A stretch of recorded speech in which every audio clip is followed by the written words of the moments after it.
Caríssimos e caríssimas, a paz do Senhor Jesus, espero que todos vocês estejam bem. Meu nome é Ismael Oliveira e na videoaula de hoje iremos fazer uma análise exegética de Mateus, capítulo 28, versículos 18 ao 20, que trata sobre a grande comissão. Todas as palestras, encontros, congressos que tratam sobre missão passam por esta referência bíblica que serve de modelo, de inspiração para as nossas práticas missionárias. Lembrando que essas práticas devem estar alinhadas com o reino de Deus, com a missão de Deus, ou com a missio Dei, que a grosso modo tem a intenção de reconciliar toda a criatura com o Criador. Portanto, todas as práticas, ações, atividades que ajudam o ser humano a se linkar, a se reconectar com Deus, trata-se de uma prática missionária, né? E como diz certo autor, já entrando aí no assunto desta videoaula, do começo ao fim, o Novo Testamento é um livro missionário. Ele deve sua própria existência ao trabalho missionário das igrejas cristãs primitivas, né? Os evangelhos são recordações vivas da pregação missionária e as epístolas, mais do que uma forma apologética ou de defesa missionária dos principais postulados da fé cristã, são instrumentos atuais e autênticos do trabalho missionário, né? Então, a Bíblia, não só o Novo Testamento, mas o Antigo Testamento é um livro essencialmente missionário. No Antigo Testamento, no Primeiro Testamento, vemos Deus como primeiro missionário e em um movimento de amor em direção à humanidade, em busca de reconectar o ser humano consigo, em busca de reconciliar a criatura com o Criador, em busca de restabelecer o contato, o relacionamento íntimo com a sua criação, pois Deus é apaixonado pelo ser humano e desde a queda do ser humano, Deus busca incansavelmente se relacionar com o ser humano. É uma história de amor, de um Deus apaixonado, que ama, que amou o mundo de tal maneira, pois não tem linguagem, não tem vocábulo que possa descrever tamanho amor.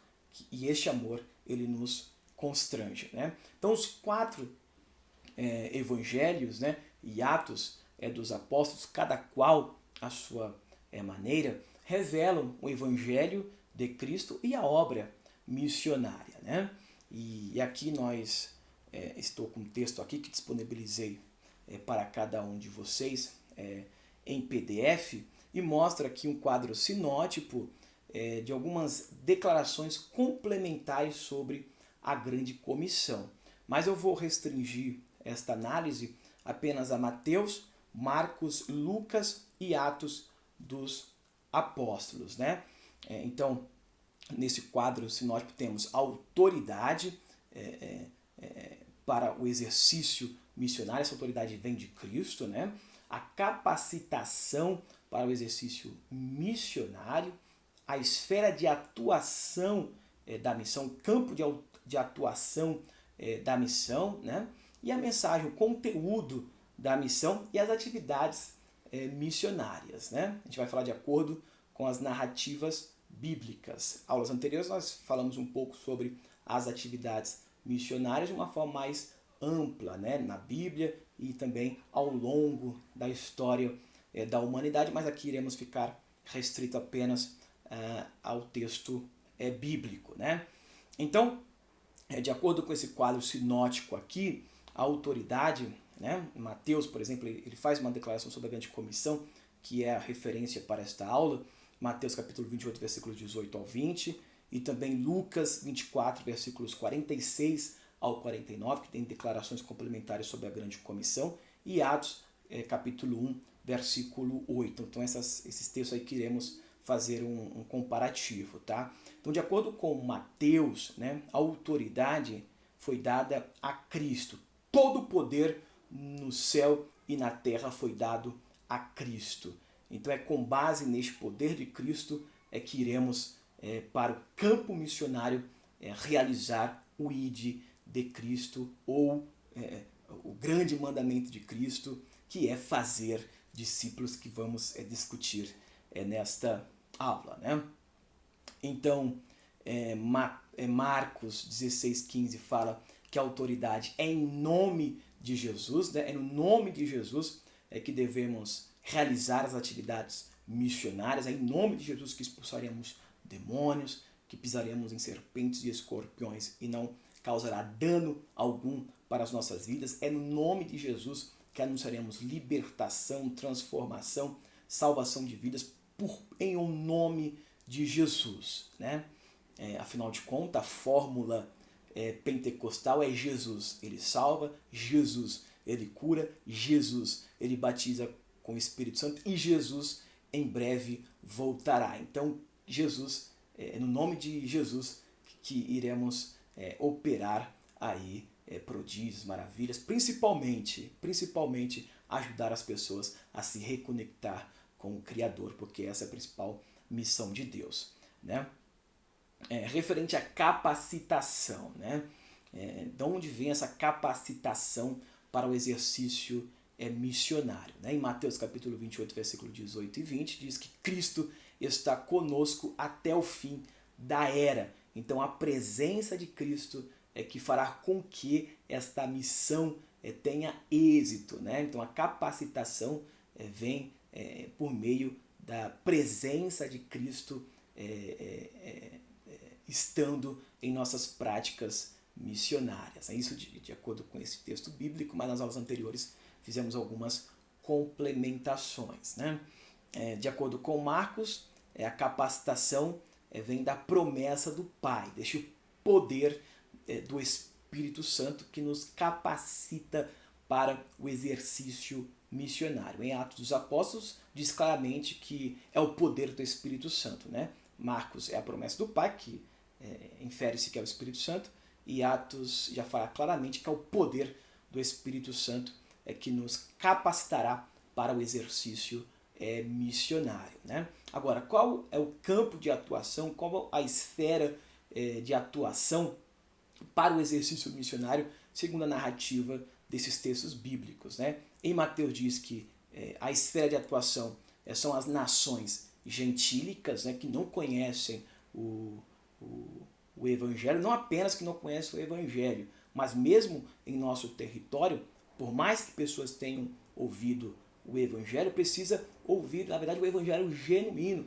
porque muitos têm ouvido falar de muitas coisas, mas a mensagem mesmo cristocêntrica, o Evangelho de Cristo tem sido pouco anunciado e é preciso testificar em nosso cotidiano, em nossa vida, e não apenas no estrangeiro, mas em nosso ciclo de amizade também, né?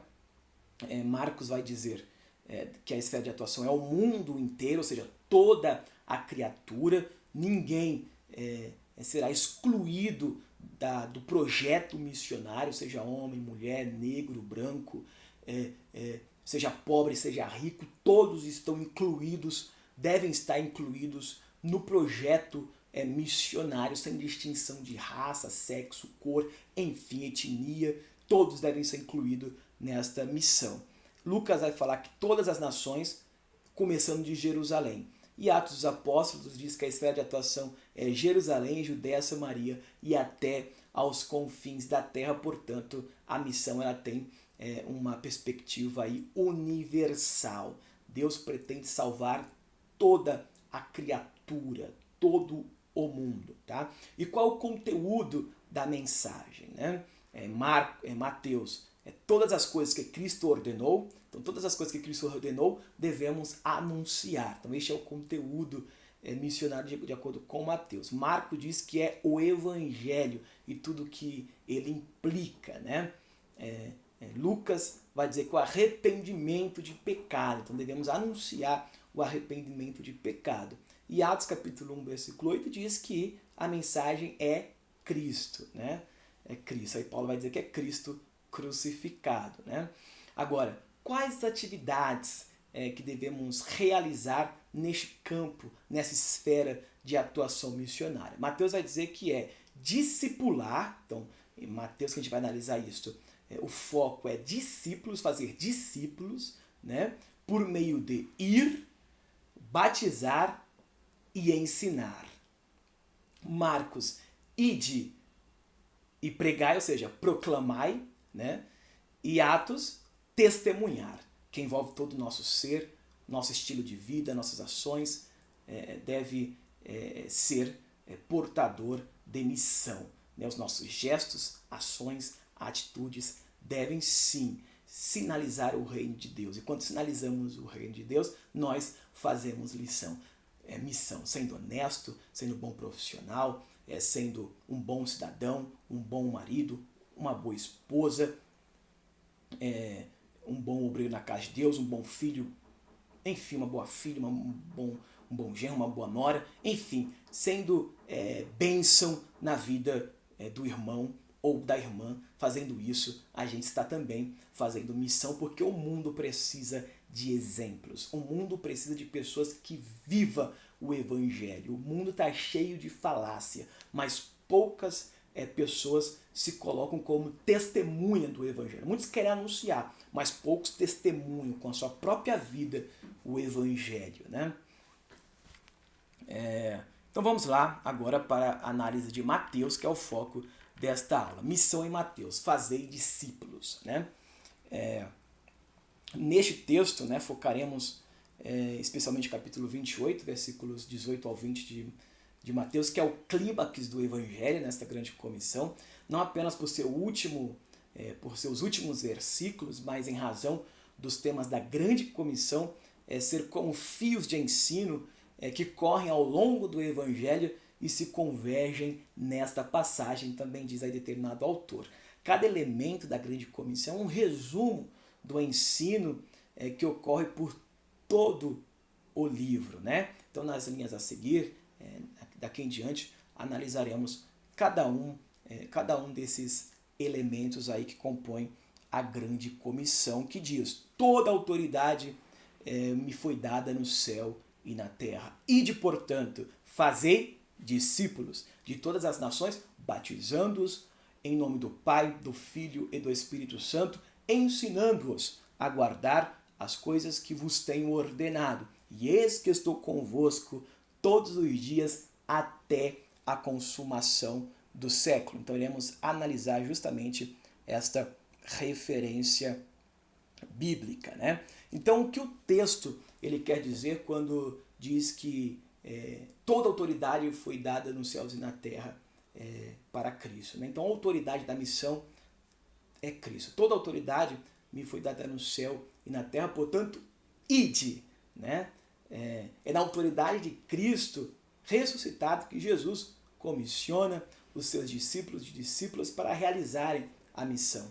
Note o advérbio portanto, né? Quem estuda a língua portuguesa sabe o que significa aí este advérbio. Significa que a missão ela é consequência natural da coroação do Senhor ressurreto e da autoridade que isto traz. Esta autoridade é revelada através de várias formas ao longo do Evangelho de Mateus, né? Então, ao longo deste livro maravilhoso, menciona, por exemplo, Jesus como filho de Davi, capítulo 1, versículo 1, filho de Abraão, Senhor é filho do homem, tem várias referências que está aí no texto que eu disponibilizei para vocês, filho de Deus, né? Portanto, essa autoridade se mostra também, né, também nas narrativas do seu nascimento e com a visitação de pessoas importantes como o Espírito Santo, os anjos, os reis magos, né,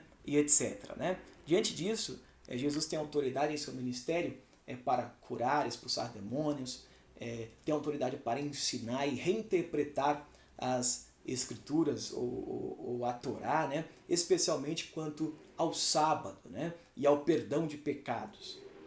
Mateus nos ensina, diz aqui determinado autor, que a autoridade é para que o Filho do Homem reine sobre todas as nações e para sempre. A missão ocorre em todo lugar onde o senhorio de Cristo não penetrou ainda. Missões é a manifestação de seu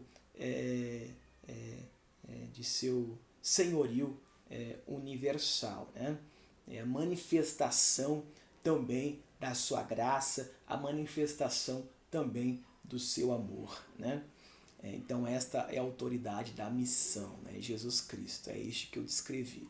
Então qual é a tarefa da missão de acordo com essa grande comissão, né? A tarefa principal é fazer discípulos, né?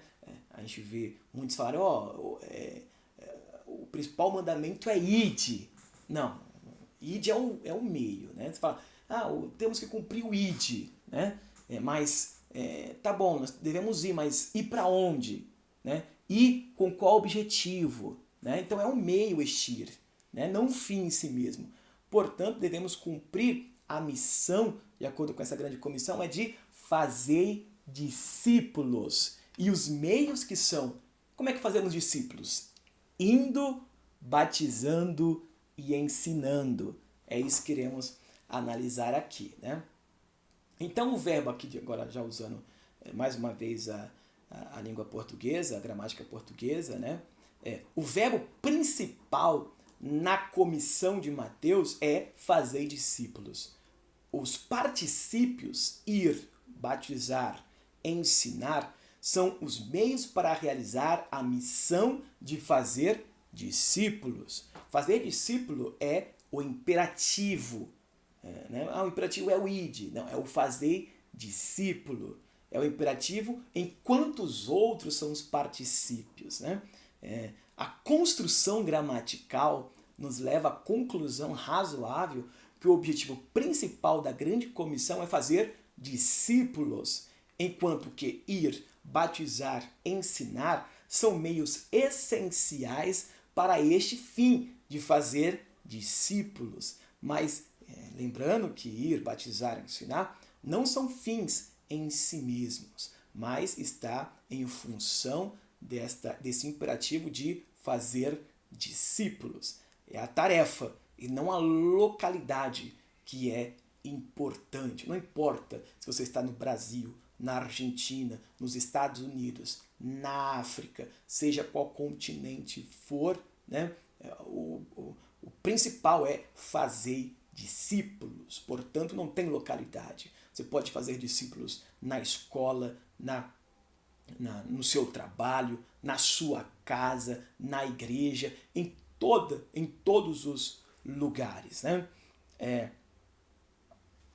E um outro autor aqui, David Bosch também, que é um dos grandes especialistas nessa área de missão, comenta que os particípios estão subordinados ao verbo principal e que estes descrevem a forma pelo qual o fazer discípulos será tomado.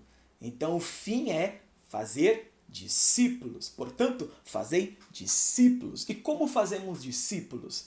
Indo, batizando e ensinando. Então a definição de discípulo, já que é a questão chave, é o imperativo neste texto da grande comissão, é importante saber o que é discípulo. Né? Lembrando que discipulado não está na Bíblia, né? Mas a gente precisa entender o que é fazer discípulos. Tá? Então há duas palavras com o sentido de discipulado no Novo Testamento. Né? Primeiro, akolotel, né? Que quer dizer seguir, tornar-se discípulo. E aparece aproximadamente 90 vezes na Bíblia. Né? Ou seja, no Novo Testamento mais especificamente. O sentido primitivo desta palavra era ir atrás de alguém, ir para algum lugar com outra pessoa, seguir a opinião de alguém ou adaptar-se. Né? O segundo significado para esta palavra discipulados que podemos encontrar no Novo Testamento é matetes, né? Que significa aluno, aprendiz, e aparece cerca de 264 vezes no Novo Testamento. Então, o chamado para o segmento, isto é, para ser discípulo, acontecia envolvendo 3 elementos. Observando o ministério de Jesus, percebemos 3 elementos que envolvem este grande chamado de ser discípulos. Né? Primeiro, o que aprendemos no ministério de Jesus é que Jesus estava acompanhado de pessoas que exerciam suas profissões. Pessoas estavam ocupadas. Jesus ele não chamou desocupados e não quer que ninguém desocupe, né? deixa-me refazer esta colocação. Jesus, ele chamou pessoas ocupadas para o exercício ministerial, né? Mesmo tendo que percorrer vilas e mais vilas, demorando dias para percorrer uma vila da outra, mesmo assim, Jesus era acompanhado de pessoas que tinham sua profissão, que tinham o seu trabalho, né? Segundo, depois do encontro, né, que esses discípulos, né, a multidão tinha com Cristo, vinha a exortação para viver em companhia do seu novo mestre. Então, Jesus chamou seus discípulos, né, suas discípulas, para viver uma vida de comunhão com Cristo, né? E terceiro, após a aceitação e treinamento, via o envio para a tarefa missionária. Então, para que nós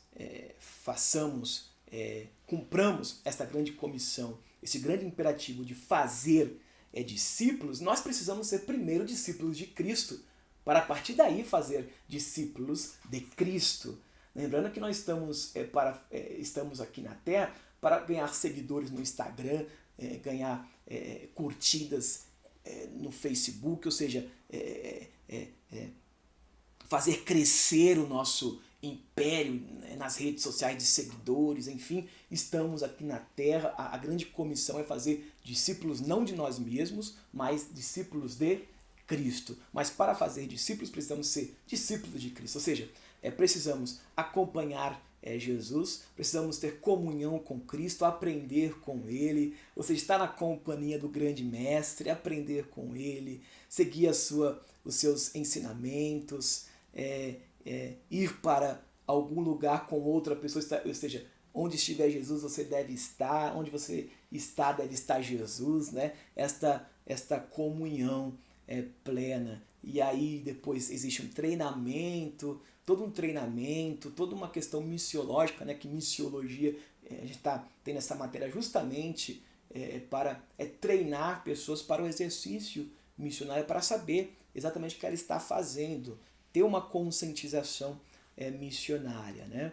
E aí após aceitação e treinamento vinha o envio. Aí a gente pode ir fazer discípulos, né? Enfim. Então, como realizar a missão é o terceiro ponto, né? Se o verbo principal é fazer discípulos, nos mostra que é a missão, né? Mostra que é a missão. Os particípios batizando e ensinando nos mostra como fazê-lo ou como fazê-la, né? Então, o primeiro item, a gente deve fazer discípulos, primeiro, batizando. O batismo é importante porque foi mais que um testemunho, trata-se de mais de um testemunho pessoal, mais que um testemunho pessoal do novo crente, né? Trata-se de um rito de passagem que assinala a inclusão do discípulo ou da discípula na comunidade de fé, ou seja, a igreja, né? Segundo Calbart, né?